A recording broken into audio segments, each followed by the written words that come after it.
이게 2026년에 UFO랑 비슷하게 재정립돼야 되는 음모론은 뭐가 있다고 보세요? 저는 초고대 문명은 매우 현실적으로 가능성이 높은 영역이라고 생각을 하고요. 음모론이라고까지 얘기할 것도 없지 않나? 프리메이슨의 기원으로 가면 이제 성당기 사단이라든가 솔로몬의 성전, 경궤, 성배 그걸 이제 추적을 해가면 이집트로 연결이 되고 이집트에서 그 바탕에 뭐가 있느냐 초고대 문명으로 이제 흘러가는 거죠. 여기가. 그건 또 어디서 왔느냐? 천문학 쪽에서도 외계의 생명체는 있을 가능성을 굉장히 높게 보고 그렇죠. 그리고 외계 지적 생명체도 있을 가능성이 높다고 사실 다 얘기하고 있습니다. 그래서 과학계에서도 인정한다. 근데 과학계에서는 안 좋아한다. 안 좋아한다. 안 좋아한다. 그게 무슨 뜻이죠? 그러니까 딥스테이트를 조정하는 주체들이 사람이 아니다라는 게 결국엔 이 음모론의 끝이거든요. 그래서 아마 국내에서 랩틸리안 개념을 제일 먼저 하는 사람 중에 하나일 거예요. 예스!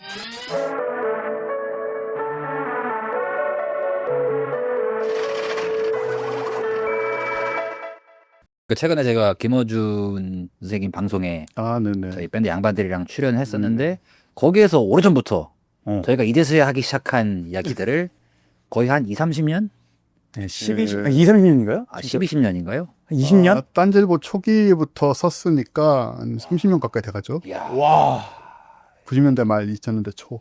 네. 그때부터 선구자시군요. 했으니까. 형은 무슨 방송 나온 거야? 매불쇼? 아니요, 김어준 뉴스공장? 뉴스공장에서 이제 금요오마케라고 아침 방송 생방이라서 새벽 4시에 가서 이제 리허설을 해야 되는 그런 좀 방송이었는데 오. 되게 재밌었어요. 근데 확실히 좀 여기 이런 스튜디오만 오다가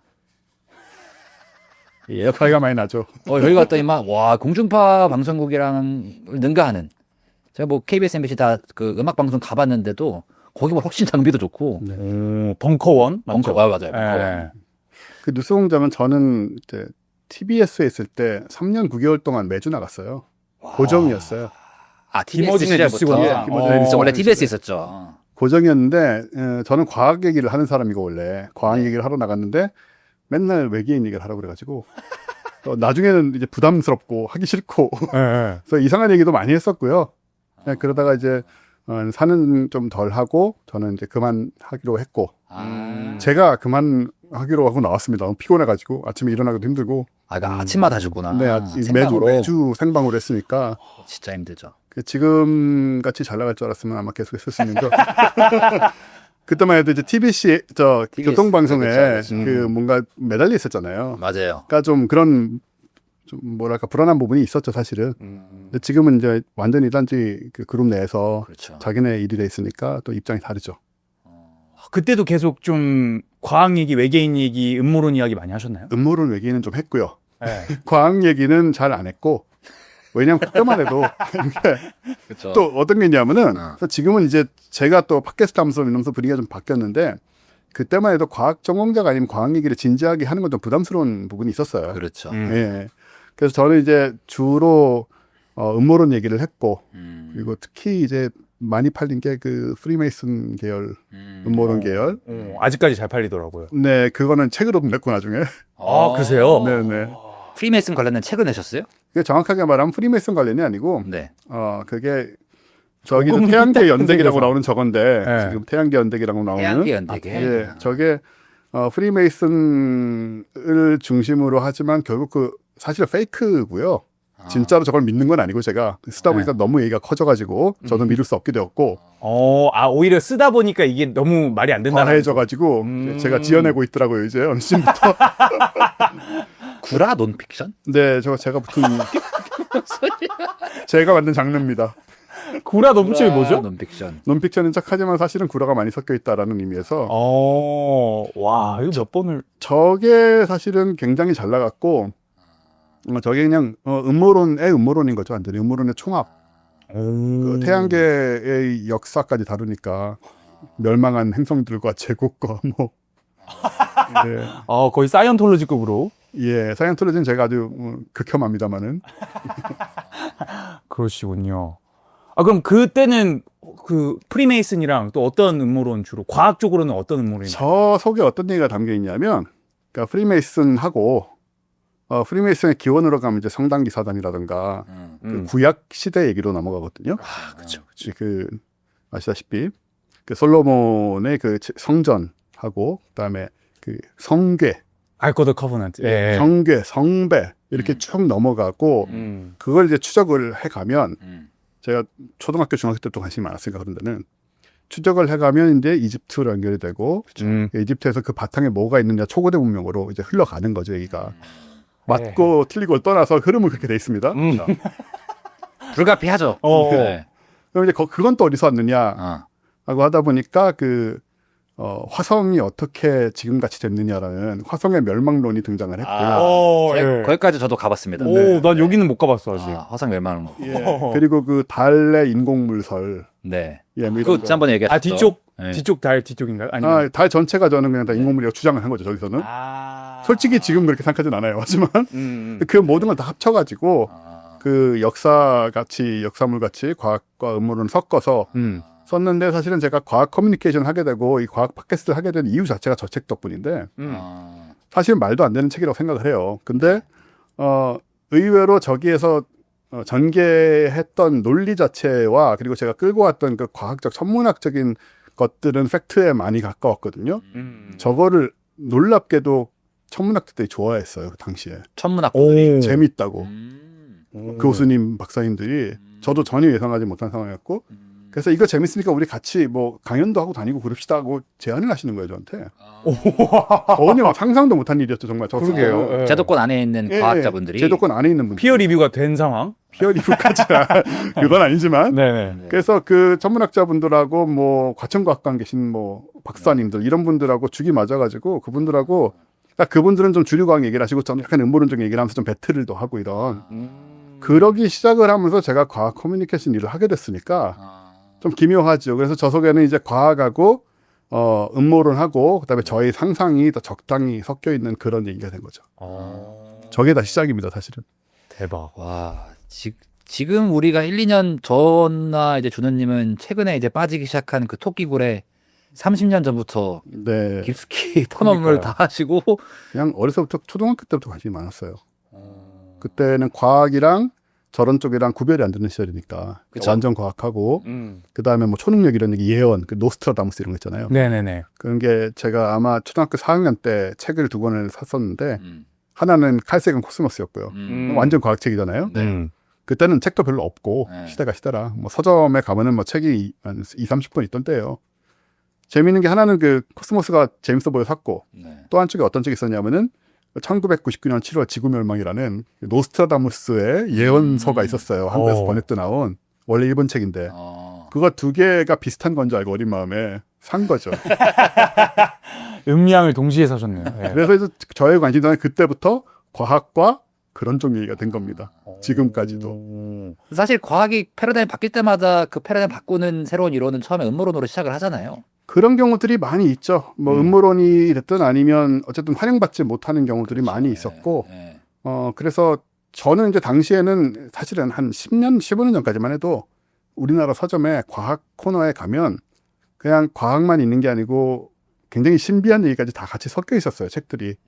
그러니까 그 정도로 우리나라에서는 좀 구분이 안 됐고 실제로 어떤 부분에서는 구분이 안 되는 것들이 굉장히 그 재미있는 지점이기도 했고요. 근데 뭐 지금은 저는 좀 많이 정리를 하고 구분을 하는 편이죠. 어디까지 믿으시는지 난 궁금한데. 그러니까요. 그러니까 뭐를 어디까지 믿느냐의 문제인데 그렇죠.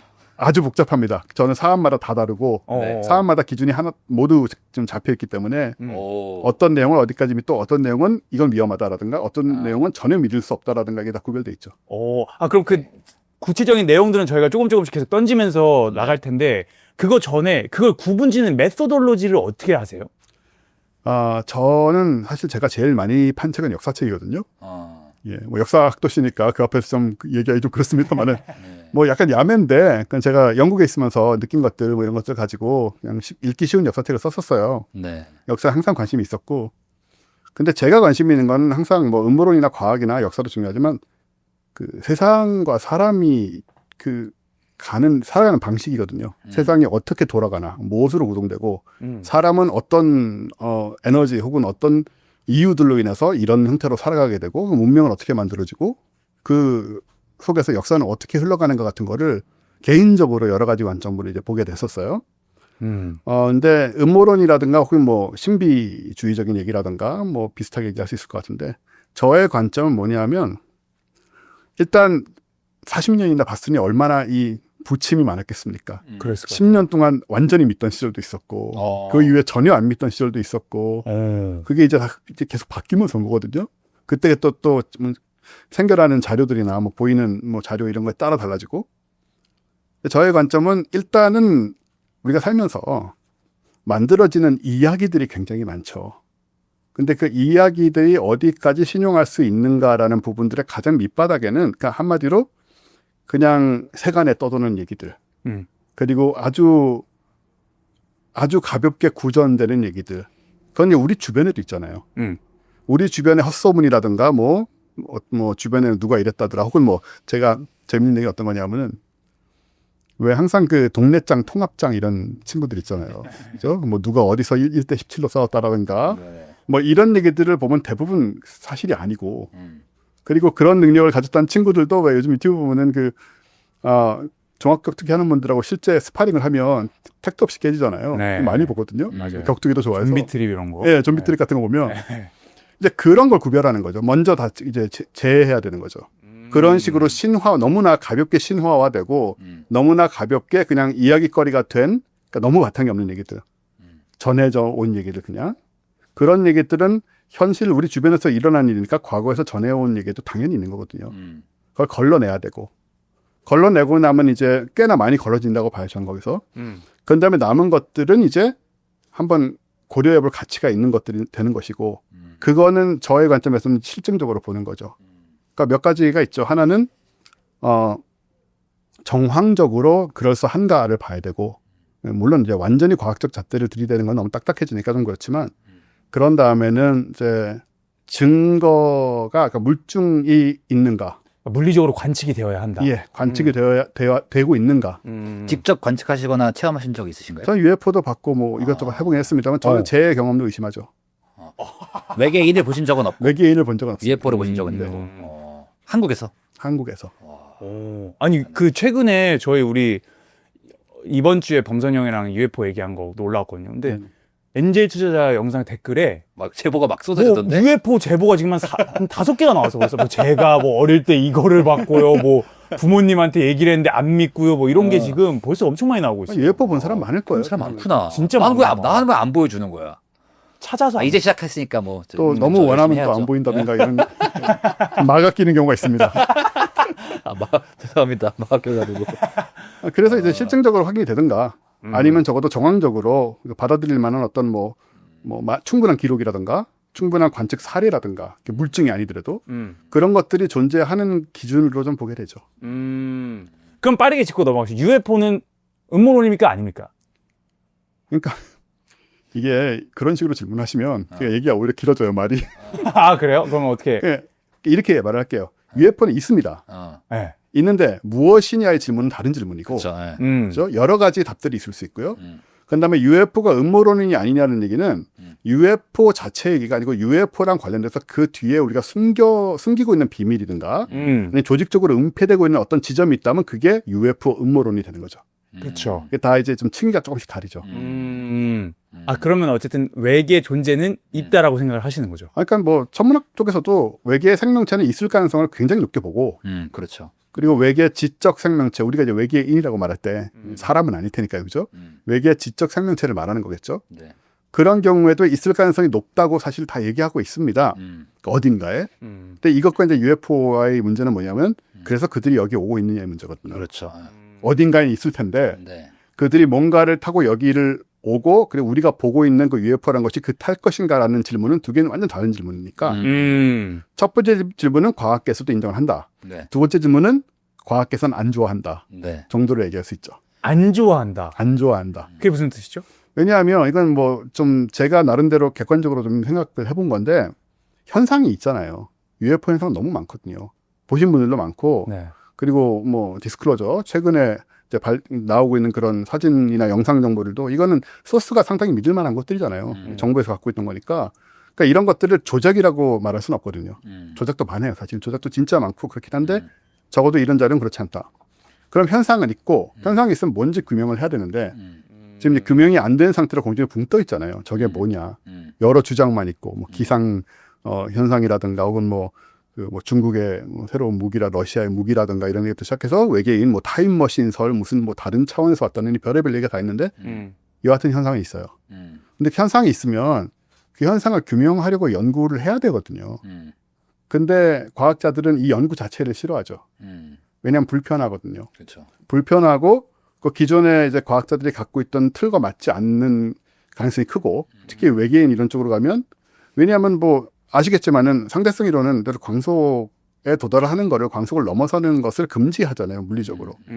그러니까 우리가 어딘가 우주에 멀리 외계의 생명체가 있다 하더라도 지구까지 오는 거는 불가능하거나 너무나 어려운 일이기 때문에 그러니까 우리가 정말 숱하게 많이 보는 그 UFO들이 전부 그 멀리서 외계인들이 그 어려운 법칙을 다 무시하고 혹은 극복하고 날아오겠느냐라는 이런 의심이 있는 거고 한편으로 또 UFO 연구 관련돼서 문제도 있었어요. 그러니까 원체 사자가 많으니까 조작도 많고 착각도 많으니까 좀 들여다보면은 항상 거기에서 뭔가 구린 상황들이 벌어진 거죠. 그러니까 실제로 그런 일들 연구 관련된 프로젝트들도 결국 그런 방향으로 갔고 그러니까 과학자들은 그걸 다루는 것 자체가 굉장히 불편하고 또 학계 내에서는 그걸 다룬다는 거 모습을 보여주면은 벌써 욕을 먹게 되고 개인적으로 관심이 있어도 그런 조건들 때문에 과학계에서는 싫어하죠.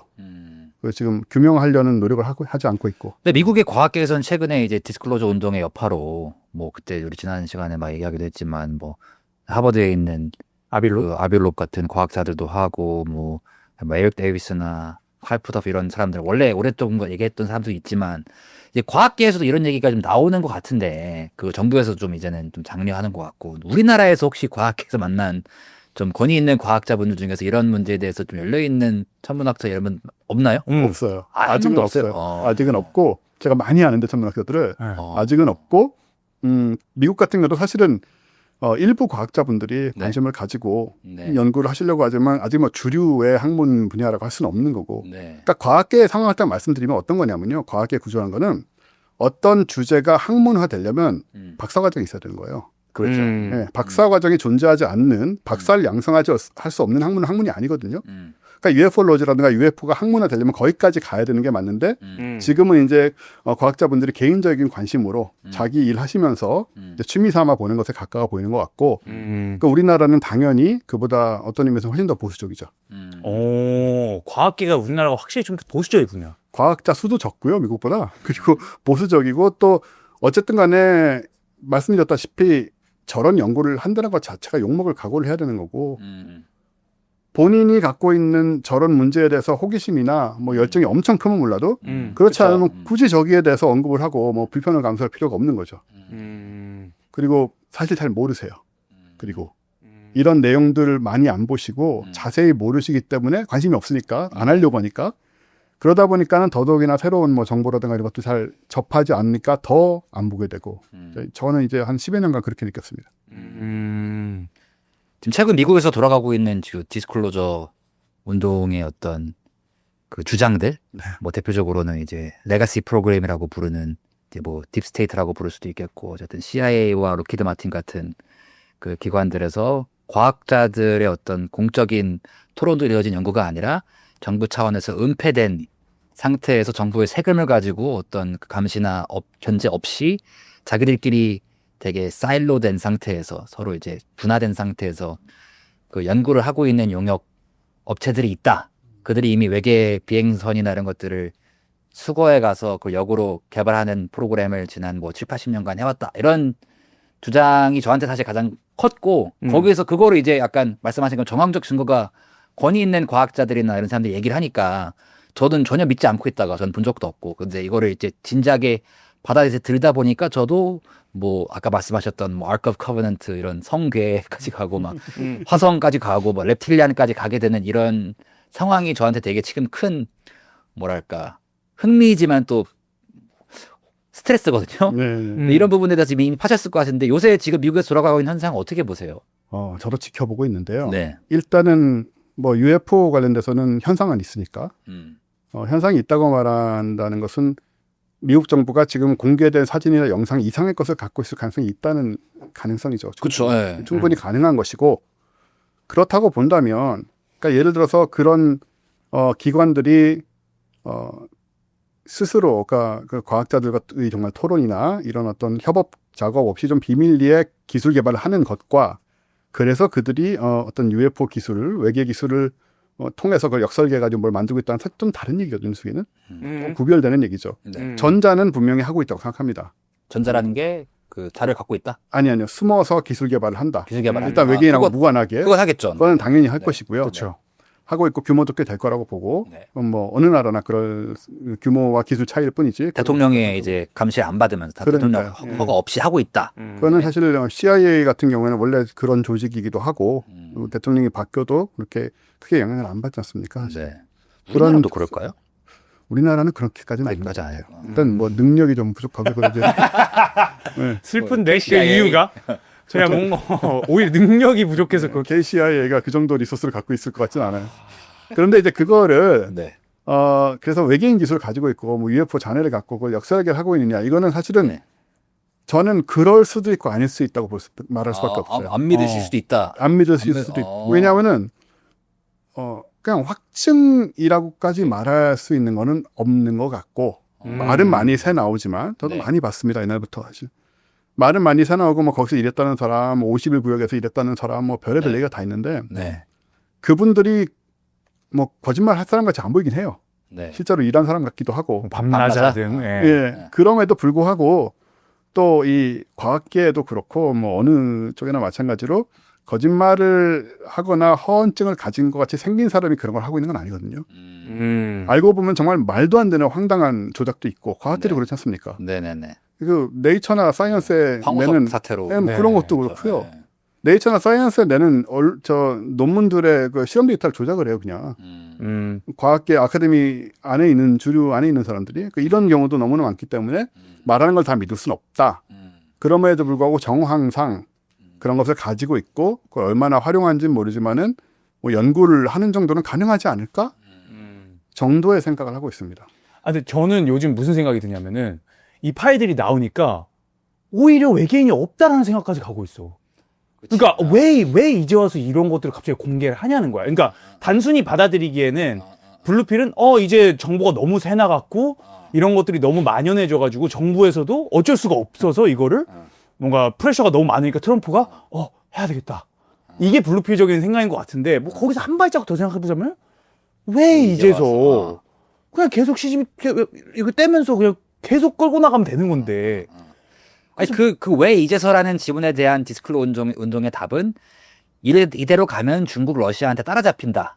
그 외계 기술을 역설계하는 거를 지난 7, 80년 동안에 해왔을 때는 우리가 앞장서 왔는데, 그러니까 중국이나 러시아보다 훨씬 더 빠르게 해올 수 있었는데 지금 이렇게 서로 대화를 안 하고 은폐된 상태에서 그 외부 용역 업체들한테 이제 사기업들이 하는 상황이 되니까 중국 같은 경우에는 과학자들끼리 서로 아무리 공산당 내부의 기밀로 유지한다고 해도 거기 머릿수가 많고 똑똑한 애들이 많고 하니까 이미 중국이 인공지능도 따라잡았고 그런 상태에서 이런 외계 기술 역설계에도 따라잡힐 것 같아서 그게 두려워서 공개하자라고 하는 게 이제 뭐 에이지 오브 디스클로저에 나오는 뭐 마코 루비오 지금 국무장관이 하는 얘기나 뭐 지금 주류 디스클로저 운동 이끄는 사람들의 얘기들이고 저는 그러니까 밤라자까지도 저는 안 믿었어요.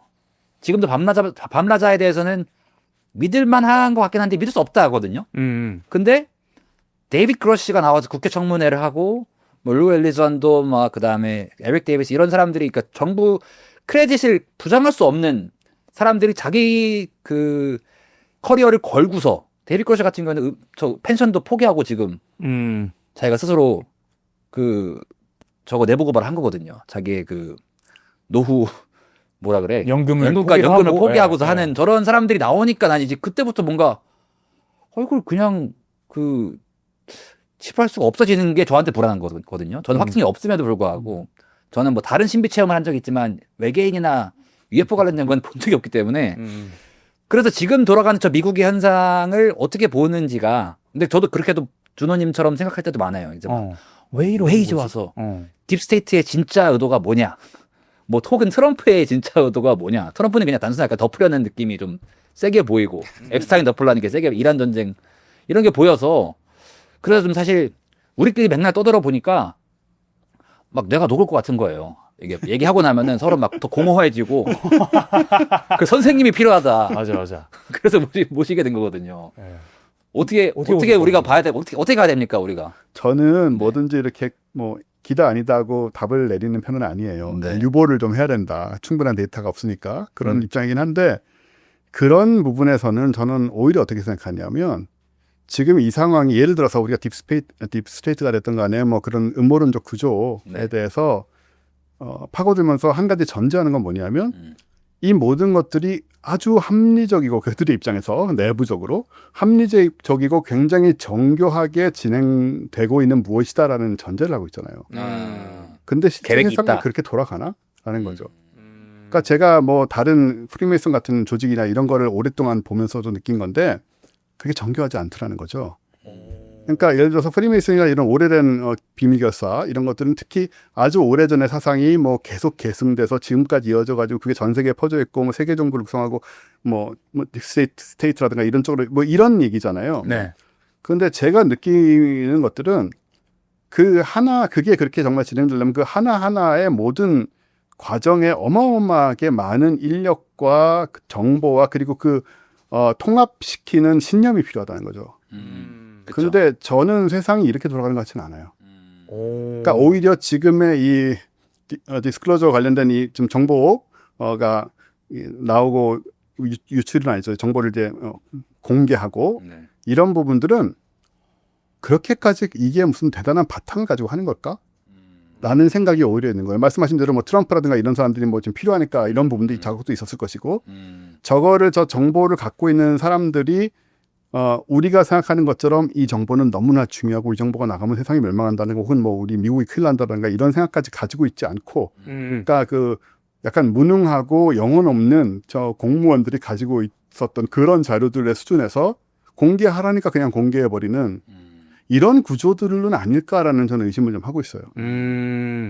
그래서 저도 앱스타인 파일이 공개가 되었을 때 처음 들은 생각이 오히려 우리를 이걸로 인해서 조종하려는다는 생각도 있었거든요. 그러니까 너네가 생각하지 못하게 우리는 이만큼 강력해라는 임프레션을 심어주기 위해서 앱스타인 봐. 우리가 다 굴리고 있는데. 왜냐면 그럼 그걸 그냥 듣는 일반 입장에서 너무 무기력해지죠. 무기력해지잖아요. 근데 그거를 원하는 게 아닐까라는 생각이 들더라고요. 그래서 UFO도 마찬가지로 사실 그렇게 인컨트롤 해가지고 막 자기네들이 다 알고 이런 게 아닌데 마치 그렇게 보이게 하는 거지. 우리 사실 그럴 수도 80년 동안 은폐 이렇게 해왔어. 근데 너네는 몰라. 우린 이만큼 알아.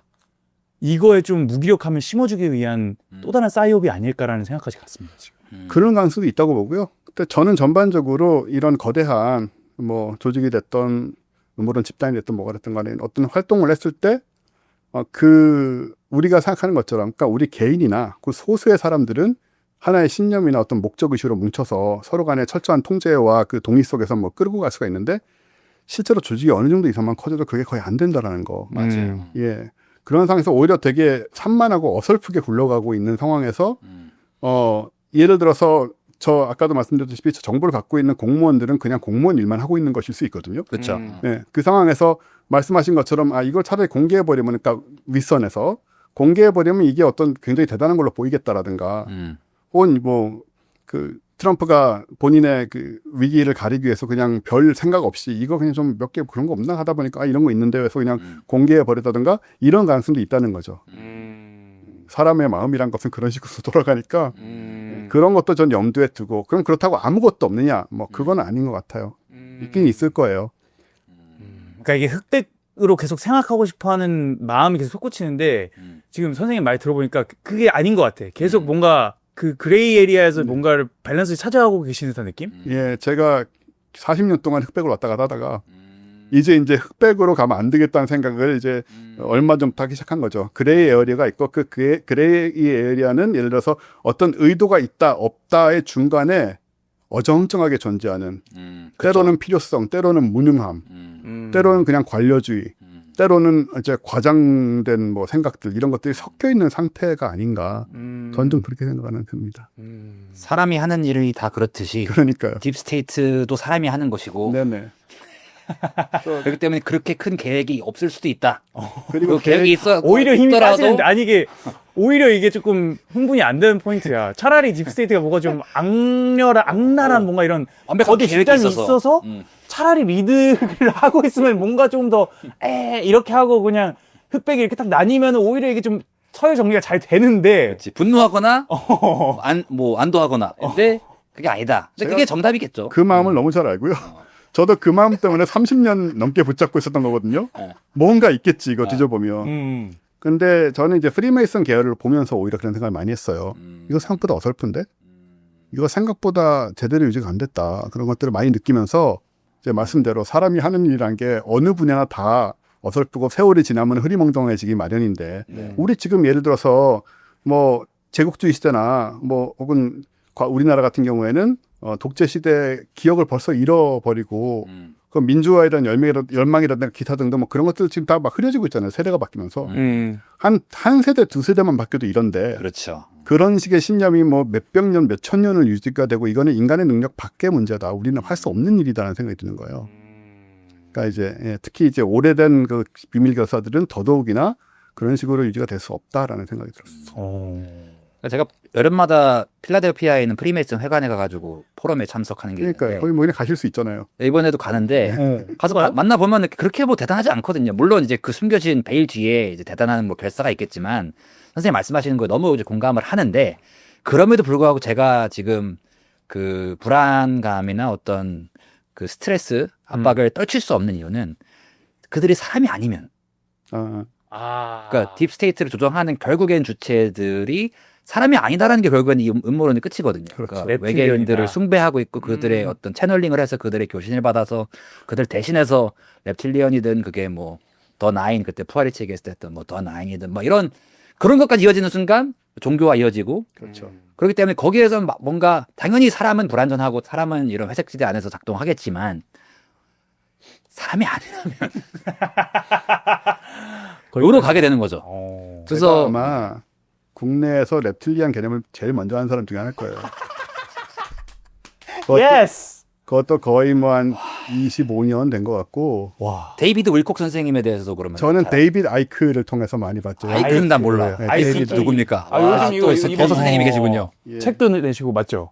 예, 저분이 저쪽에서는 사실 무게가 많이 실려 있는 분이죠. 원래 축구 선수셨는데 어쩌다 저렇게 됐는지 모르겠는데.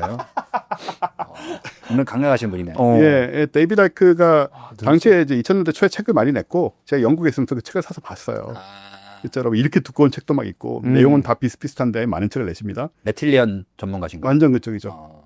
reptilian과 그 reptilian들이 이제 만든 그 조직들이 세계를 지배하고 있고 그리고 우리가 아는 유명인들이나 권력인들의 대부분 다 reptilian이고 이런 얘기를 굉장히 강하게 확신 있게 저 뭐 그 눈 보이네요 저기요 파충류 눈 주장을 하신 분이고 처음에 상당히 흥미롭게 읽었었어요. 오 이런 생각도 다 있구나. 와 재밌다. 라고 생각을 했는데 사실은 저런 부분은 저 관련해서 그 본인 저 데이비드 아이크도 주장을 하지만은 왜 영상들 유튜브나 이런 데서 많이 돌아다니는데 TV 같은 데서 찍힌 그 유명한 영상 중에 눈 깜빡이었는데 갑자기 이상하게 떨리거나 아니면 뭐 파충류 눈같이 보이거나 이런 영상이 생각보다 많아요 되게. 봤어요. 예. 근데 물론 그걸 뭐 설명하는 논리도 있죠. 그게 디지털적인 어떤 그 글리치라든가 이런 얘기를 많이 있고 그럴 수도 있고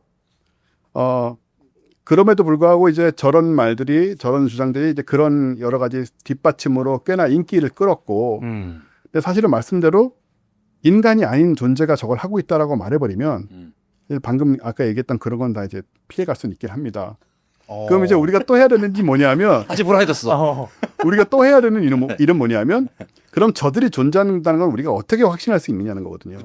저 사람들의 얘기 말고 그리고 그 이상한 영상들 확실하지 않은 영상들 말고 어떻게 확신할 수 있느냐는 건데 그 부분에서는 다시 이제 벽에 부딪히는 거죠. 그러니까 reptilian 근거를 제가 합당한 근거를 한 번도 본 적이 없는데 국회 청문회 나오는 그 내부 고발자들이 막 그런 얘기 하니까 거기서 저는 이제 멘붕이 오는 거거든요. 그 reptilian에 대한 합리적인 근거를 하나라도 보신 적이 있나요? 제가 생각한 건 있어요. 이건 합리적인 근거고 그걸 주장하기 위한 게 아니고 제가 나름대로 상상하다 보니 떠오른 거예요. 뭐죠? 구라 논픽션. 구라 논픽션. 구라 논픽션이라고 감안하시고 보셔야 됩니다. 어떤 내용이냐면 우리가 공룡이 6,600만 년 전에 멸종을 했습니다. 그죠? 소행성이 유카탄 반도에 떨어져서 멸종을 했는데 이런 거죠. 상상입니다. 공룡 시대가 2억 년 가까이 이어졌다고 해요. 그죠?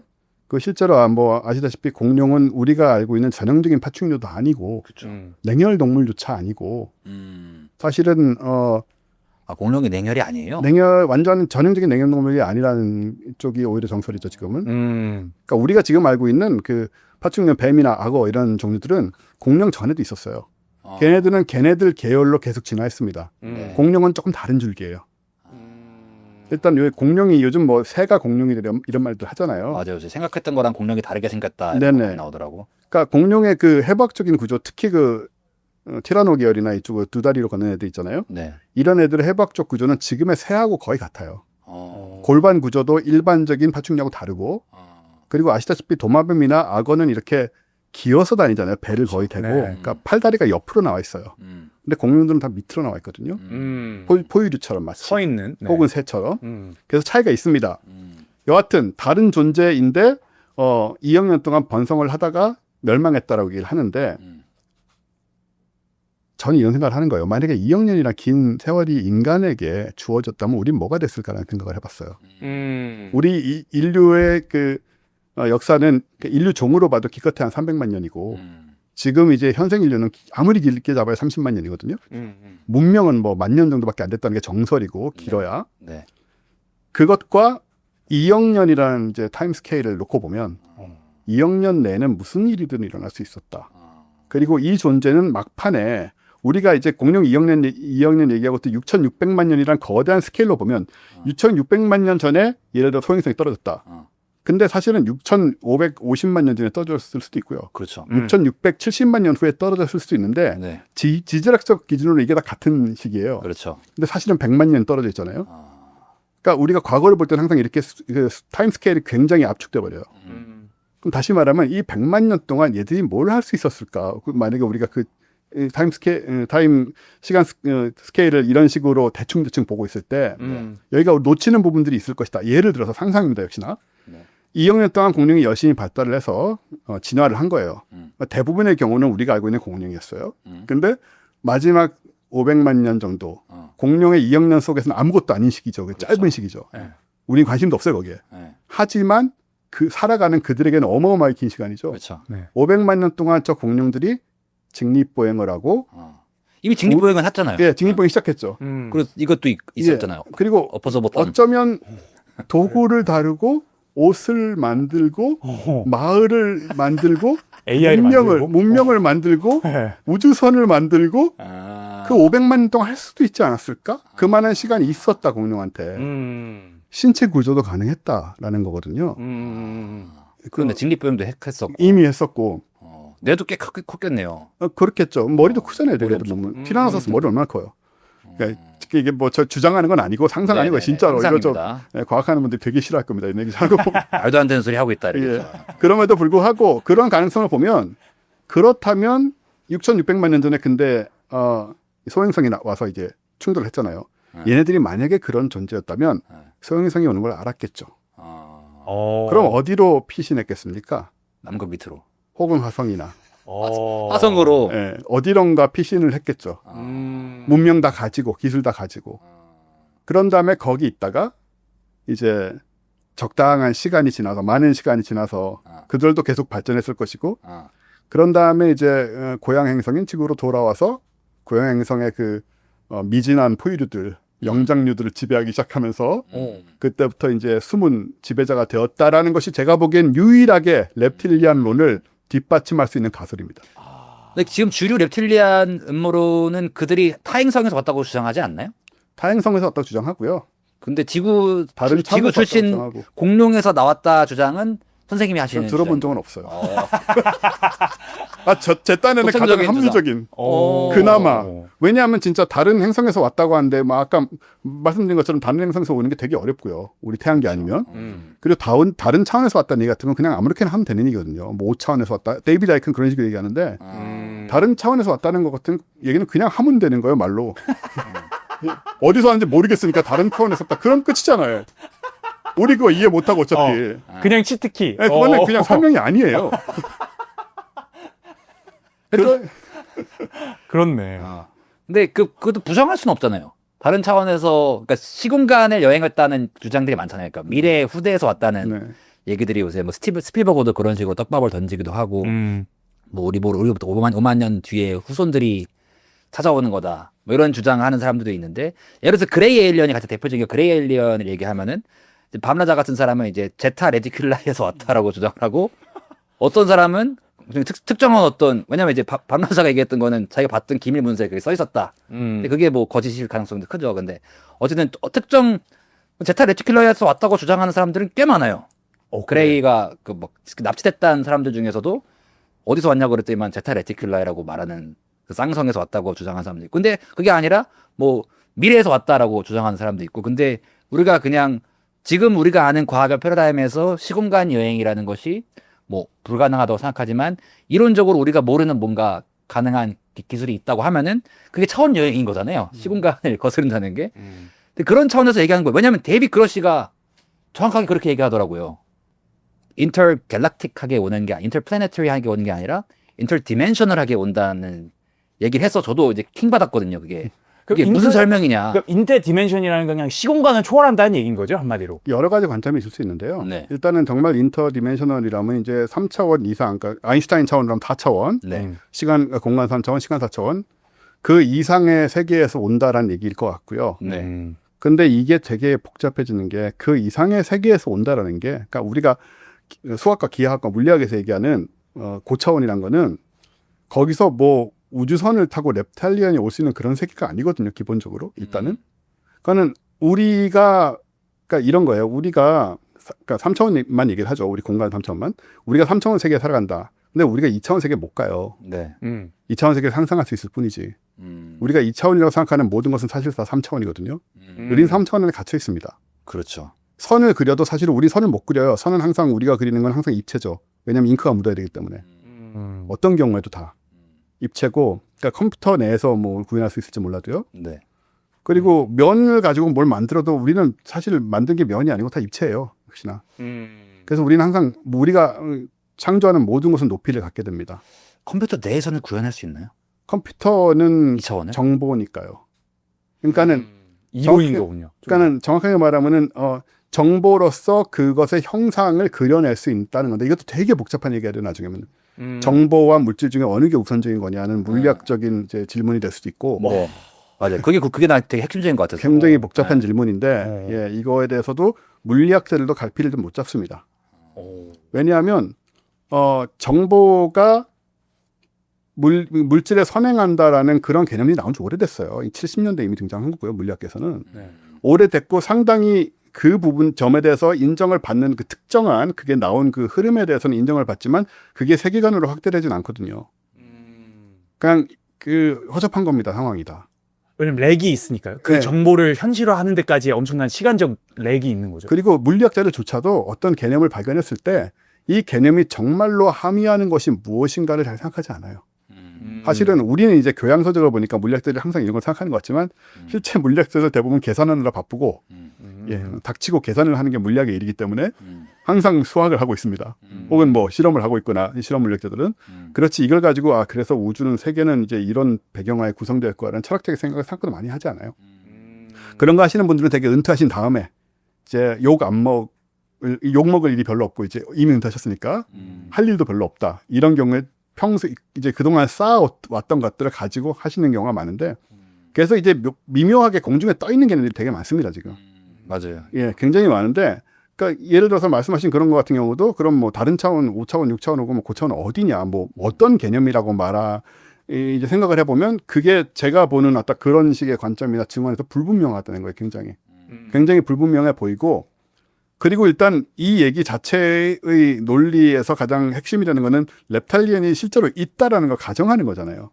전제를 해야 되잖아요. 그죠? 네. 그 전제가 지금 저는 명확하지 않은 것 같고. 맞아요. 그거는 저도 예, 그렇죠. 네.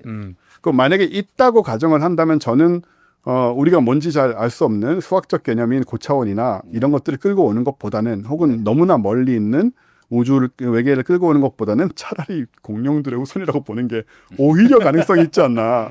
황당해 보이지만 걔는 정말 지구에 있었으니까요. 네, 그렇죠, 그렇죠. 그리고 오랫동안 살았고 직립보행도 했고요. 그렇죠. 예.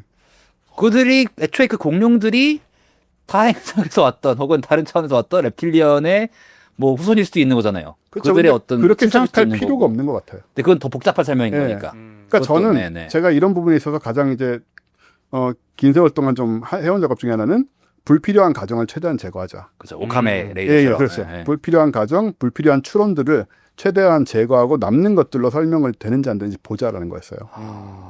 물론 공룡설을 제가 지지하는 건 아니고요. 네. 차라리 그쪽이 나와 보인다라는 게. 그래서 어쨌든 선생님은 랩틸리언은 딱히 믿진 않으신다. 모르겠어요. 존재. 저는 오케이. 80%는 안 믿는데요. 네. 저도 제가 아니, 랩틸리언이 지금 그 진보의 선에 딱 그 걸쳐 있어. 뭔가 근데 다시 돌아오면 팩트로 돌아오면 지금 정부에서 나오고 있는 그 UFO들, 그러니까 미확인 비행 물체들, 미확인 이상 현상들 말고도 어쨌든 그냥 지난번에 보여줬던 그 가르종 루비에가 보여줬던 것처럼 이렇게 떠다니는 그 우리가 일반적으로 생각하는 비행 접시 떠다니는 그런 현상들이나 시가 형태의 비행 물체가 떠다니 이런 것들을 설명해야 된다는 지금 과학적으로 설명해야 된다는 거는 다들 이제 동의하는 것 맞습니다. 같아요. 맞아요. 맞아. 현상이 그건 해야 있기 돼. 때문에. 보이고 사람들 보니까. 원래 과학은 현상을 설명하기 위해 존재하는 거거든요. 네. 현상이 있기 때문에 설명 안 되니까 설명해야 된다. 아니 그 사람들이 일을 안 보니까 저희가 이런 음모론을 막 게시하고 어떻게든 해보려고 이러고 있는 거 아닙니까? 팟캐스트 만들어가지고. 맞아요. 우리 같이 아마추어 야인들이 이런 소리를 하고 있는 거죠. 그럼 선생님 지금 느끼시기에 2026년에 UFO랑 비슷하게 좀 재정립돼야 되는 음모론은 뭐가 있다고 보세요? 지금 아까 나온 소스들이 굉장히 많은데 저는 초고대 문명 잘 몰라가지고 요거를 저희가 한번 좀 팠으면 좋겠거든요. 저는 초고대 문명은 매우 현실적으로 가능성이 높은 영역이다라고 생각을 하고요. 음모론이라고까지 얘기할 것도 없지 않나? 라고 생각을 해서 다만 이제 어디까지 가냐의 문제인 거죠. 마찬가지로. 예, 초고대 문명에 우리가 예를 들어서 랩탈리언을 개입을 시키면 그건 또 다른 얘기가 되는 거잖아요. 그렇죠. 랩탈리언 얘기가 되는 거잖아요, 그건요. 그렇죠, 그렇죠. 그러면 너무 섞지 말자. 팩트만 역사적으로 좀 나열을 해주세요. 인류의 역사, 그러니까 고인류학의 역사 타임라인 한번 훑어주세요. 그러니까 제가 그 고인류학이나 고고학을 보면서 흥미롭게 생각했던 부분들은 생각보다 빈틈이 많다는 건데, 근데 그럴 수밖에 없어요, 그런 학문들은. 그렇죠. 왜냐하면 증거가 태부적하거든요. 유적도 부족하고 유골도 부족하고 화석들 다 부족합니다. 어디서부터가 인간이었나, 호모 속이었나, 뭐 이런 얘기들 가지고도 70년대부터 논쟁이 있거든요. 근데 항상 그 논쟁은 어떤 식이었냐면은 아프리카 어느 지역에서 혹은 뭐 아시아 어느 지역에서 새로운 이제 화석이 발견되는 거죠. 인골 화석이. 그럼 이제 얘는 이렇게 생겼는데 얘가 몇백만 년 전 지층에서 나왔다. 근데 얘가 보니까는 직립보행됐고 인간의 흔적이 호모의 흔적이 많이 있으니 얘가 근데 그리고 얘가 가장 오래된 것 같으니 여기서부터 인간의 시작이다. 이제 이런 식의 경쟁이 있었어요. 굉장히 오랫동안. 지금도 그렇고요. 근데 이렇게 이제 그분들 입장에서 그렇게 얘기할 수밖에 없지만 우리 이제 그걸 직접 탐구하는 사람들이 아닌 입장에서 보면 저렇게 얘기하기에는 저 화석 자체가 너무 적다. 절대 수가. 그러니까 지금 어떤 얘기를 하냐면요. 지금 인류가 그동안 고인력을 연구하면서 발견한 모든 인골 화석을 다 모아도 뭐 3,000년 전 이런 거 말고요. 또 오래된 거. 화석화된 것들. 그런 걸 다 모아도 지금 이 방이 다 안 차요. 이 방의 바닥이 다 안 찹니다. 쌓는 게 아니고. 그게 다인 거예요. 그러니까 몇백 점 있는 거예요, 그냥. 그러니까 이걸 가지고 우리가 몇백만 년을 재구성하려는 거거든요. 그러니까 당연히 과학은 증거가 나오면 그 증거가 있는 것들을 토대로 생각을 해야 되니까 그분들이 과학적인 건 맞지만 보편적인 시각에서 보면 300만 년을 재구성하기에는 지금 나온 게 너무 적은 거예요. 그러니까 예를 들어서 200만 년 전 지층에서 어떤 뭐 머리가 있다만의 큰 그런 해골이 하나 나왔어요. 그럼 저때 사람들은 저렇게 해골이 머리가 컸구나 라고 생각하게 되잖아요. 이 유일한 증거란 말이에요. 예를 들어서 유일한 증거인데 그냥 이 사람이 머리가 유달리 컸을 수 있잖아요. 우리도 그렇지 보면은 뭐 머리 큰 사람, 작은 사람, 키 큰 사람, 작은 사람 천지고. 근데 이 화석에서가 너무 적으니까 얘가 그걸 대표하게 돼요. 그 시대를 아예. 앞뒤 몇십만 년의 지구 전체의 인류를 대변하는 존재가 된다고요. 그렇죠. 그걸 토대로 학설이 세워져요. 그러니까 이건 한계예요. 잘못됐다기보다는. 그러니까 고고학적인 측면도 그렇잖아요. 사실 뭐 아시는 것처럼 고고학에서 우리가 신화로만 얘기되던 것들이 뭐 미케네, 트로이 이런 것도 그렇고 신화로만 얘기되던 것들이 갑자기 유적이 발견되면서 모두 역사로 편입되는 경우들이 있잖아요. 그렇죠.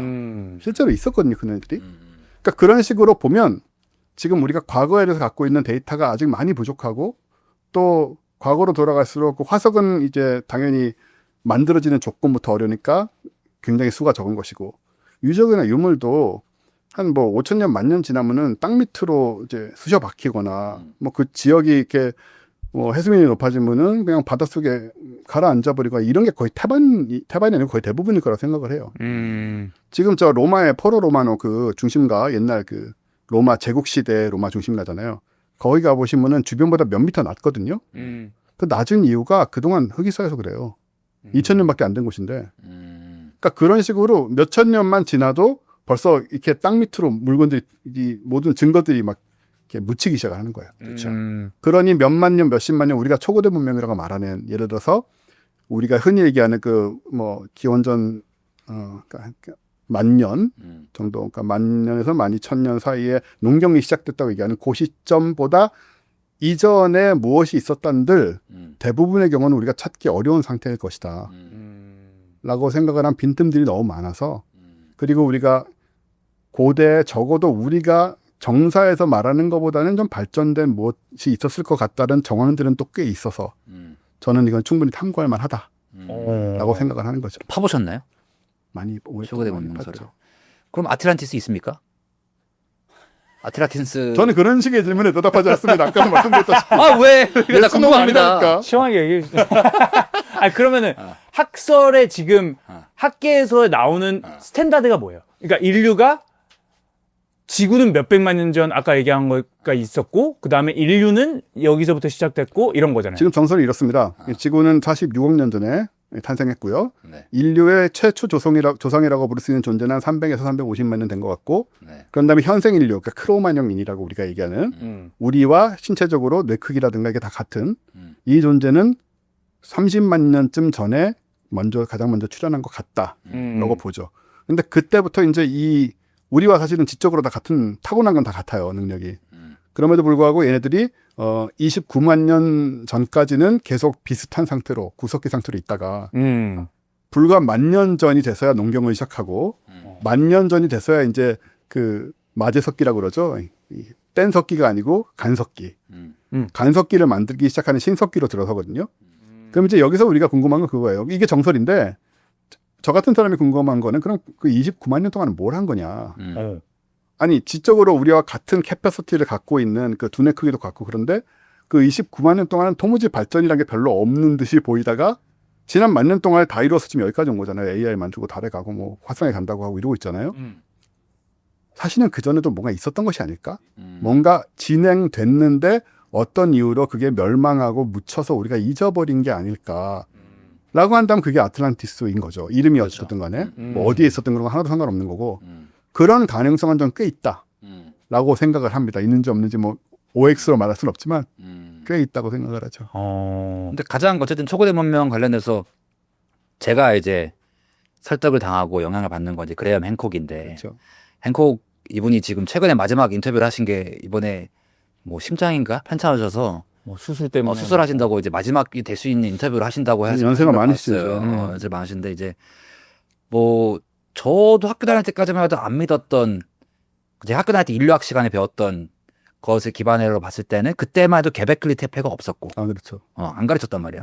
그게 10년, 15년 전, 10년 전을 했을 때는 게베클리 테페 얘기 안 했었고 아마존 열대우림 안에 그렇게 피라미드가 많은지 도시의 문명의 흔적이 있는지 몰랐고 그리고 아메리카의 그 인류의 기원이 뭐 베링 그 아이스 브리지를 건너갔던 그 마지막 빙하기 그 이후에나 갔다라고 하는 게 원래 정설이었는데 지금은 그 이전부터 있다고 하고 뭐 이런 다양한 이제 인류학계나 고고학계의 패러다임 바뀌는 것들이 보이고 있죠.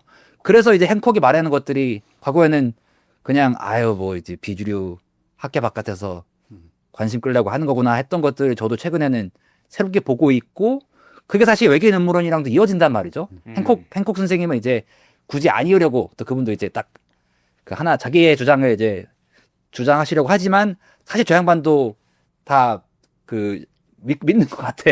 사실상 사실상 근데 결국에는 그걸 파고 들어가면은 이 인류의 공통적으로 있는 그 홍수의 신화 그리고 홍수 이전에 갖고 있었던 초고대 문명은 지금과는 다른 정식 문명이었다.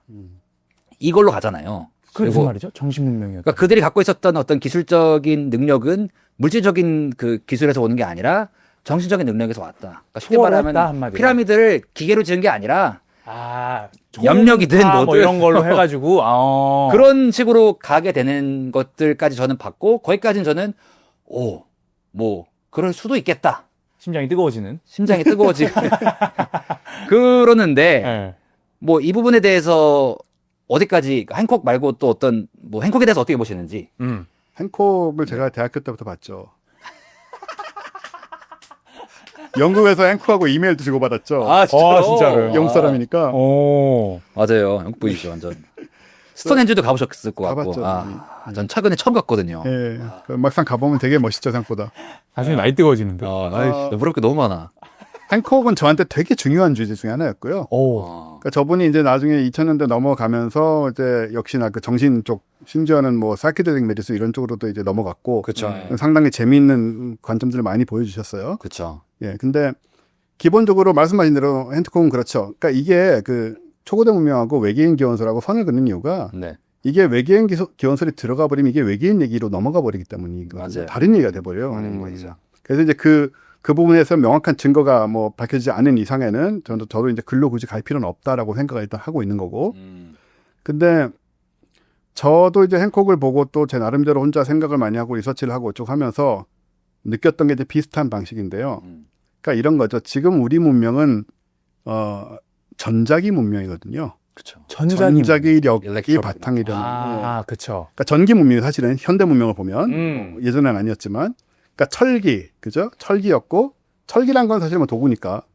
그런 다음에 이게 석유화학 통해서 이제 플라스틱 이런 걸로 바뀌어가다가 어쨌든 간에 그 언저리에서 이제 전기란 걸 우리가 발견을 했잖아요. 그래서 전기를 만들 수 있게 됐고, 그리고 우리가 지금 사용하고 있는 거의 모든 문명의 이익이라는 것이 전부 전기 바탕으로 돼 있잖아요. 그렇죠. 그렇죠. 이 방에 있는 것도 이 방에 지금 전자기력의 그 에너지가 끊기면 아무것도 할 수 없게 되듯이. 그렇죠. 그래서 우리 문명이 지금 전자기 문명이라고 본다면 저는 그럼 예전 그 문명은 뭐였을까라는 생각을 저도 했었습니다. 오랫동안. 그래서 그게 정신 문명이라든가 이런 식으로 얘기할 수도 있고 저는 이건 저도 가설이고 사실은 뭐 꼭 그렇게까지 생각할 필요는 없을 것 같긴 한데 한편으로는 그냥 피라밋도 그렇지만은 피라밋의 경우에 사실은 피라밋의 그 외장을 둘러싸고 있는 그 주된 블럭들 한 2톤 정도 되는 그 정도 크기의 블럭들이 몇 수백만 개가 있잖아요. 근데 저것도 저거지만 제가 피라밋 관련돼서 더 관심을 가졌던 주제는 좀 따로 있어요. 세 가지가 있는데 하나는 디자인입니다. 저 디자인 자체가 아웃 오브 데이트잖아요. 저 시절에 저렇게 기하학적으로 단순하고 저렇게 아무런 장식도 없는 저런 거대한 것을 뭐 인간의 한계에 도전하는 것으로 보이는 저런 거대한 것을 만들었다라면 저 배경의 사상은 뭐였을까? 그 사람들의 세계관은 뭐였을까라는 거였어요. 오. 예, 그건 저런 거 현대도 안 만들잖아요. 그렇죠. 예. 완전 근본적인 생각인데요. 이거. 그렇죠. 저 세계관을 이해해야 돼요. 그러니까요. 두 번째는 저 큰 건물을 만들면서 달성한 정확도였어요. 오히려 규모보다도 정확도는 뭐냐면 일단은 그 자오선, 그러니까 경도죠. 남극과 북극이 있는 그 경도하고 저 피라미드 남북면에 거의 오차가 하나도 없거든요. 저 기술과 그러니까 저걸 만들어내는 기술도 굉장히 뛰어난 거고 저기 네. 이 밑변 길이가 뭐 100m 훨씬 넘잖아요, 그죠? 네. 저거를 저 돌로 쌓으면서 그걸 만들어낸 기술도 기술이지만 저걸 그렇게 집착적으로 맞춰 놓은 그 세계관은 또 뭐냐? 동서를 그렇게 자오선과 평행하게 그게 왜 해야 되느냐? 훨씬 왜냐면은 적당히 하면 훨씬 쉽게 만들 수 있거든요, 뭐든지. 네. 우리 지금 현대 건물에 적용되는 건설 공차도 피라밋 건설 공차보다 오히려 낮아요, 지금 실제로. 그러니까 우리는 저렇게까지 하지 않아도 건물 제대로 서고 충분히 방이 다 맞는 거 알거든요. 근데 쟤는 되게 집착적으로 맞췄어요, 그거를. 저렇게 힘든 상황에서. 그리고 기본적으로 지구의 경도나 위도에 대해서 이해가 있었던 거잖아요. 당연히 있었던 거. 그것도 놀라워요. 완전히 그거 있었던 말이 거. 안 돼. 예, 완전히 있었던 거고요. 어. 그런 다음에는 이제 그 돌로 본다면 피라밋 저 쿠팡 피라밋으로 본다면 그 왕의 방 위에 올라가 있는 지붕을 형성하고 있는 70톤짜리 화강암들. 네. 사실은 2톤짜리 돌을 움직이는 것과 70톤짜리 돌을 움직이는 건 달라요. 그죠? 2톤짜리 돌을 어떻게 끌어가지고 저기다 쌓았다 치자고요. 근데 그 가운데 70톤짜리 돌을 화강암은 그때 뭐 7개인가 8개인가 있는 것 같은데 그거를 다 끌고 가지고 그 공간 빈 공간 위에다 올려가지고 그거를 틈도 없이 딱 맞춰서 올려놓는다라는 그 능력과 그 필요성은 무엇이었을까? 필요성이 정말 양화가 나가는 포인트이네. 굳이 그냥 대충 어. 해도 되거든요. 벽돌로 쌓아도 되고 나무 판자 뭐 왜냐면 대리석 판자 얇은 거 해도 되잖아요. 음. 근데 뭘 그렇게 큰 걸 힘들게 가져가가지고 죄송합니다. 뭘 저렇게 큰 걸 가져가서 저 고생을 했는다고 생각을 하면 그 세계관이 더 궁금한 거예요, 저는. 그렇죠. 그러니까 몇 가지가 있는 거죠. 하나는 세계관이 궁금하고 그다음에 그 세계관이 현실화할 능력이 있었다라는 거. 그렇죠. 그런 거를 이제 길게 생각을 했습니다, 오랫동안. 네. 그러면서 제가 느낀 거는 일단은 능력 면에서 보자면 이거는 뭐 확신할 수는 없습니다. 제 아이디어였는데 일단 피라밋이라든가 피라밋만 있는 게 아니고 저쪽에 저 레바논에 있는 그 발백 신전 같은 거 그런 데 가면은 발백 신전이? 예. 잘 몰라요. 그거 뭐예요? 발백 신전 찾아보시면 그 거대한 세 개의 바위 기단부 바위가 나오거든요. 저게 나중에 이제 로마 신전이 되는데 그 전부터 있었던 그 거대한 세 개의 바위가 있어요. 저게 아마 저 발백 신전으로 보신 저 부분일 겁니다. 기단부. 저 큰 것도 있고 밑에 저 네. 임산부의 돌인가는 건데 저게 네. 옆에 놓여 있는 게 저건 이제 쓸려다 못한 것 같아요. 근데 저 발백 신전의 기단부에 박혀 있는 돌들이 하나에 800톤에서 1000톤짜리거든요. 그거를 세 개를 이렇게 얹어놨어요. 이렇게 저게 그리스 로마보다 더 전에 있던 건데, 그러니까 정확하게 그 기단부의 기원은 모른대요, 잘. 그럼 이제 도대체 뭐 저걸 어떻게 그 시절에 아니 무슨 70톤, 100톤도 상상을 할 수 없을 정도로 무거운 무게인데 저걸 1000톤 가까이 되는 걸 저걸 뭐 통나무를 깔고 끌고 가면 통나무가 다 그냥 납작해지죠. 그렇죠. 통나무밖에 쓸 수가 없어요, 그거는. 그래서 그런 엄청난 능력도 있지만 또 굳이 벽돌로 하면 되는 거를 굳이 저걸 끌고 가서 왜 했을까 생각을 했을 때 한 가지 저한테 떠오르는 생각은 그러니까 의도 말고 능력 네. 생각보다 저게 쉽지 않았을까? 그들에게. 그들에게는 생각보다 쉬운 게 아니었을까? 우리 큰일이 전자기 아니었던 문명의 거지. 우리 전자기 문명 입장에서는 굉장히 어려워 보이지만 저들이 만약에 중력 오리엔테이티드 된 문명이었다면 어땠을까? 중력 오리엔테이트 때문에. 왜냐하면요, 제가 이게 좀 다 가설일 뿐입니다, 물론. 네. 근데 저들이라는 게 이미 그 12,000년 이전에 그렇죠. 초거대 문명을 가정하시는 거죠. 예, 저것들이 지금 말씀하신 발백 신전도 그렇고 기자의 피라미드도 지금 정설인 뭐 기껏해야 4,000년 전의 유물이 아니라 유적이 아니라 훨씬 전 12,000년 전 이전의 것이 남아 있는 것이다. 혹은 그들이 가르쳐준 어떤 지식을 오랫동안 갖고 있었던 사람들이 있었다. 그죠. 프리메이슨 아니더라도 어쨌든 프리메이슨 그거를 아니더라도. 비밀리한 혹은 그 은밀히 간직해왔던 그들은 저런 그 능력을 발휘할 수 있었다. 저 때는 솔직히 은밀할 필요도 없는 게 대부분이 다 문맹이고요, 인간의. 그렇지. 그래서 그냥 글을 읽을 줄 알면은 그 사람들이 그냥 비밀 결사가 되는 거 아닐까요? 그렇죠. 그렇죠. 굳이 뭐 이렇게 대단히 모아가지고 막 약속할 필요도 없어, 그냥. 글을 도 없고. 글을 읽을 정도면 이미 똑똑한 사람이고 그 정도면 우리 이거 같이 얘기해도 되지 않나? 이렇게 되면 그냥 저절로 그렇게 되지 않았을까? 여하튼 간에 뭐 그런 뭐 둘 중에 하나가 생각이 되고요. 왜 이런 생각을 했냐면 우리는 지금 전자기 문명인 건 확실하고 전자기 이력을 아주 잘 사용하고 있는데 중력은 우리 문명에서는 되게 물음표가 붙는 힘이거든요. 잘 몰라요. 이해를 못해요. 맞아요. 또 중력이 작용하는 방식, 뭐 반중력 같은 건 못 만들고 중력이 작용하는 방식이나 뭐 당연히 그 뉴턴 역학이라든가 이런 걸로 중력이 그러니까 어떤 거리에서 어떻게 작동하고 이런 건 알죠. 근데 정말로 중력이 왜 있는지라든가 중력은 왜 이렇게 약한가? 실제로 되게 약한 힘이거든요. 많이 모아놓은 행성이나 이런 차원에서 커질 뿐이지 그냥 전반적인 이제 같은 단위 기준으로 보면 굉장히 가장 약한 힘이에요. 궤도도 그런 얘기 하더라고요. 예. 예. 중력이 왜 이렇게 약한 힘인가라든가 이런 등등을 놓고 봤을 때 우리 문명은 뭔가 중력의 신비나 중력의 어떤 특성들과 좀 거리가 있는 문명 같아요. 어쩌면 저 시절에는 우리 뭐 저들이 특별히 대단하다라기보다는 우리와는 다른 경로로 발전하다 보니 저들은 어쩌다 보니 그 방향으로 가버려서 저런 거 큰 바위라든가 저런 거 오히려 쉽게 다루는 문명이 됐죠. 예를 들어서 우리는 그 방향이 저게 다 멸망한 다음에 다 잊어버리고 다른 식으로 또 꾸역꾸역 오다 보니까 우리는 중력 세계의 비밀이나 그쪽의 원리는 잘 모르는 다른 방향으로 와버린 것이 아니냐. 그래서 우리는 전자기 이력을 이렇게 잘 쓰고 있지만 그래서 저는 이제 그런 기준으로 본다면 저 사람들은 오히려 우리가 쓰고 있는 컴퓨터나 이런 건 못 썼을 수도 있다. 전자기력을 오히려 그쪽은 잘 몰랐을 수 있다. 그렇죠. 예, 대신에 저쪽으로는 굉장히 많이 발전하고 뭐 어찌 보면 수천 년 이상 쌓여온 그런 능력일 수도 있고요. 이 점에 저도 되게 설득력이 있다고 느껴지는 게 최근에 디스클로저 운동에서 나오는 이제 UAP 현상, 특히 UFO, 그중에서 미확인 비행 물체들이 비행하는 방식이 정확하게 그 반중력을 활용하여 그 접시 주변에 비행선 주변에 어떤 버블을 만들고 그게 이제 시공간을 뒤트는 버블을 만들어내고 그 버블 자체가 이제 그 트랜스미디엄하게 그러니까 매체와 상관없이 물이든 나무든 뭐 공기든 땅이든 통과해서 지나가는 그런 현상들을 많이 보고하고 그래서 그 뭐 밤나자도 그랬지만 사실 밤나자가 아닌 뭐 에릭 데이비스나 이제 공신력 있는 데이비드 그로스 이런 사람들이 얘기하는 그 외계 기술이 뭔데? 그러니까 그렇게 역설계하고 있는 외계 기술의 핵심이 뭔데라고 하면은 다 안티그래비티라고 얘기한단 말이죠. 그리고 안티그래비티가 만약에 가능하다면은 우리가 생각하는 지금 뭐 이 과학의 패러다임에서 아인슈타인의 패러다임 안에서도 그게 만약에 가능하다면은 우리가 인터디멘셔널 한다고 얘기하는 어떤 시공간의 차원의 개입이나 여행이나 이런 것들이 가능하다라고 얘기를 하기 때문에 그게 만약에 중력을 거스르거나 중력을 활용할 수 있으면 이제 말하는 염력과 공중부양 이게 다 가능해지는 거잖아요. 네. 그게 사실 우리가 봤을 때 비행 접시가 그렇게 막 그 저항 없이 막 이렇게 떴다가 사라졌다 하는 이런 것들이 사실 우리가 일반적으로 얘기하는 공중부양 같은 현상들이라 그 부분이 되게 저는 설득력이. 저는 선생님 말씀하시는 요거는 reptilian보다는 조금 더 믿으시면서 말씀하시는 거죠. 네, 훨씬 더 가능성이 있다고 보는 것도. 레틸리안보다는. 80%?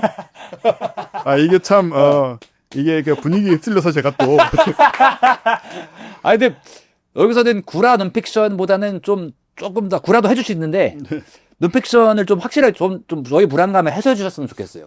이 부분은 저는 사실인지 아닌지 알 수 없지만 네. 가능성, 개연성이 꽤 있어 보인다. 있어 정도로 보인다. 얘기를 하고 이거는 음모론의 영역이라기보다는 더 파볼 수 있는 연구해볼 만한 그런 가치가 있지 않나라고 생각이 되고요. 그 말씀하신 대로 이제 반중력 이런 부분도 사실 우리가 물리학계가 중력에 가장 약하고 현재까지도 중력을 가장 이해를 못하거든요. 그래서 어떻게 하면 반중력이 생기는지도 모르고 그러니까 예를 들어서 전자기력 같은 경우는 간단하잖아요. 플러스 마이너스인 것이고. 근데 중력은 우리가 좀 놀라울 정도로 이상할 정도로 이해를 못하고 있어요. 수십 년 동안. 근데 그럼에도 불구하고 말씀하신 것처럼 이제 중력이 기본적으로 그 시공간을 직접적으로 관장하는 어떤 세력, 그 힘이기 때문에 그게 저 상대성 이론의 원리잖아요. 그죠? 상대성 이론의 바탕이 기본적으로 중력에 의해서 이제 시간도 공간도 구부러지고 휘고 펴지고 이런 개념들은 너무나 정석의 과학 이것 또한. 그래서 이제 그런 생각들은 사실 과학계에서 나오죠. 이 중력을 활용해서 공간을 접어버리면 충분한 중력을 활용해서 공간을 접으면 이제 A와 B 지점을 이렇게 접어버리면 이제 원래는 엄청나게 멀었던 것이 이렇게 가까워지니까. 인터스텔라 아닙니까? 뭐 그런 거죠. 그런 개념. 그러니까는 그 인터스텔라 그 트래블, 항성간 여행 혹은 뭐 은하간 여행이라든가 이제로 인터갤럭티컬 트래블 같은 이런 개념들이 가능하다라는 이론은 과학계에서 얘기를 해요. 근데 문제는 뭐냐면 이거를 구부릴 정도의 그런 중력의 크기라는 것이 지금 우리로서는 상상을 할 수 없는 크기인데다가 또 뭐 그러니까 실제로 이론적으로 이런 것이 가능하지 않겠느냐 정도의 과학계에서도 완전 주위에서도 나오긴 하는데 그게 실현될 것이다라는 얘기까지는 안 하는 거고. 근데 만약에 정말 이런 생각을 할 수 있는 거죠. 이것도 역시 개연성이 있다고 보는 게 우리 인류의 과학기술 문명은 아무리 길게 잡아야 500년이거든요. 지금도. 그렇죠. 갈릴레이 뭐 이런 시부터잖아요. 그렇죠? 길게 잡아야 500년이고 사실 우리가 현대과학이라고 말하는 거는 한 100몇십 년밖에 안 됐어요. 네. 맥스웰 뭐 이런 시대부터 아닐까요? 그렇죠. 예. 100몇십 년밖에 안 됐는데 우리 인류가 지상에 이 크로마뇽인 상태로 존재한 것만도 30만 년이고 지구는 46億년이 됐잖아요. 그러면 만약에 우리가 외계 지적 생명체가 있다라는 전제하에 그거는 가능하다고 봤으니까 그럼 어딘가에 좀 멀더라도 우리보다 훨씬 일찍 태어나서 문명만 우리는 과학기술 문명 500년 그리고 우리 알려진 문명은 5,000년이라고 봤을 때 문명만 한 5억 년 발전시킨 문명이 있다. 외계인이 있다. 그럼 얘네들은 과학기술 문명만 한 100만 년 됐다고 생각을 해보자고요. 우리는 100년인데 저긴 100만 년이에요. 만 배 앞서 있는 거거든요. 대충 봐도. 그럼 지금 우리가 과학적으로 할 수 없다고 생각하는 것에 거의 대부분을 극복하지 않았을까요? 그렇죠. 기술적으로도. 그럼 이 친구들이 이런 사람들이 정말 있다면 사실 지구에 오는 것이 어려운 일이 아닐 수 있다. 아니겠죠. 그리고 이런 존재들은 충분히 있을 가능성이 있잖아요. 그렇죠. 우주는 넓고 행성은 많고 그 수많은 행성 중에 극소수에만 이런 존재가 있다고 해도 충분히 그 가능성은 논할 수가 있거든요. 그러니까 우리가 아직은 너무 어린 문명이기 때문에 이 어린 문명의 눈으로 과학의 기술의 한계를 선을 벌써 너무 확 그어버리는 거는 그것도 합리적인 태도는 아니에요, 사실은. 네네. 물론 그것과 정말로 외계인들이 오고 있다라는 것을 우리가 확실하게 아는 것과는 또 별개의 문제죠.